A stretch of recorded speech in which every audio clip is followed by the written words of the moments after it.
Et voilà, chers amis, une autre vidéo, ok?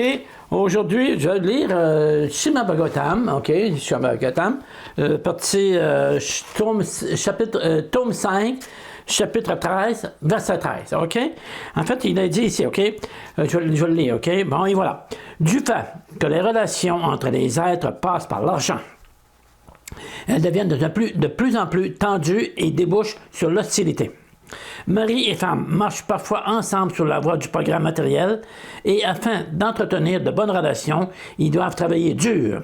Mais lorsque manque l'argent et lorsque survient la maladie, la détresse qui les accable les conduit presque à la mort. Okay? Et voilà, t'en as reporté, ok? Par cette divine grâce, je suis là pour répondre, ok? Dans l'univers matériel, société, nation et peuple se livrent à quantité de transactions, mais celles-ci finissent toujours par s'entacher d'inimitié. Pareillement, au sein du mariage, la question d'argent dégénère parfois du fait de la nature dangereuse de l'existence matérielle. Il arrive alors qu'on tombe malade et qu'on soit financièrement gêné. À l'époque actuelle, la plupart des pays sont économiquement développés. Toutefois, du fait même des échanges commerciaux, leurs rapports deviennent de plus en plus tendus.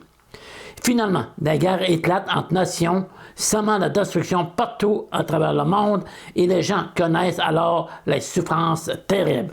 Et voilà, on le voit, dès qu'il y a de l'argent quelque part, bien là, il y a des problèmes, il y a des gros problèmes, parce que les gens sont envieux, qu'ils ne comprennent pas que tout appartient à Krishna, ils s'en servent pour eux. Ça, c'est vraiment un gros problème. On le voit présentement, les guerres en Israël, en Russie, ils se battent. Il y a toujours de l'argent en arrière de ça.